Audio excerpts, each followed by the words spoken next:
Students, in the beginning of this chapter itself, I told you that there is something called as respiratory substrate. It is an organic substance which can be catabolized in cellular respiration for liberating energy, and all the three nutritive components of food, namely carbohydrates, fats and proteins, they can function as respiratory substrate.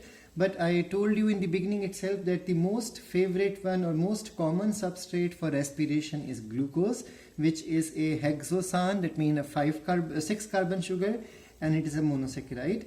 And I also told you that there are storage carbohydrates also. For example, starch is there, glycogen is there, which can be easily digested or hydrolyzed with the help of hydrolytic enzymes to liberate glucose. In the same manner, fats can also be used. So in this last topic of this chapter, what we are understanding is that the respiratory pathway should better be called as amphibolic pathway. Now, amphi means on both sides. If you remember amphibian, amphi means both. Bolic pathways. So reason is that the products which are formed in one pathway may enter into the other pathway. Or let's understand from the picture itself. This is exactly taken up from the NCERT book. So respiratory pathways can be fats, carbohydrates, or proteins. Majority of the time we are burning carbohydrates, but carbohydrate enters into the glycolysis to yield pyruvic acid, which changes into acetyl coenzyme A. In day before, one class before, there was an assignment question. Maximum students wrongly answered this question. Please remember, acetyl coenzyme A formation takes place in the outer space, or what you call as intermembranous space of mitochondria. It does not occur outside the mitochondria. It does not occur in the matrix of mitochondria, but Krebs cycle occurs in the matrix of mitochondria. So in this whole concept, what we can see is, if carbohydrates are burned, then this is the course of reactions. If fats are burned, now sometimes what happens, we have discussed this before, that if your body is running short of carbohydrates, your body starts now burning fats. So even fats can be burned, but first of all, fat would be broken down into fatty acids and glycerol, and fatty acid can easily enter at the step of acetyl coenzyme A. So all these portions are missing, only Krebs cycle will occur.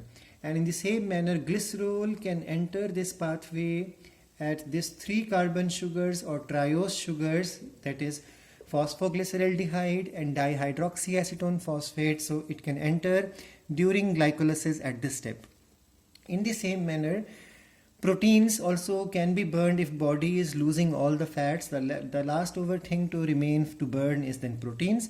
Proteins first of all break down into amino acids, and amino acids can enter into the respiration at the step of pyruvic acid. So this is how that depending upon the respiratory substance, various modes of respiration is possible. So accordingly, respiration is of 2 types. Let's understand that: floating respiration and the protoplasmic respiration. Now, what is floating respiration? The respiration which occurs generally in a normal cellular respiration, in which either the fats or proteins are burned. So whenever fats or proteins are burned, fats and carbohydrates are burned, it is called as floating respiration. And whenever the body starts utilizing its proteins as respiratory substrate, then it is called as protoplasmic substrate. Remember that proteins are rarely stored inside the cell. So whenever proteins are used for burning or for respiration, that means the cell is going to use its own cellular proteins. That means breakdown of cell will take place, and that will cause even the death, because proteins are never stored in body. Protein is stored always as a part of cell. But fats and carbohydrates are storable, so they can be stored in the body, they can be used in the body without damaging the cells of the body. Now here one more point you can understand.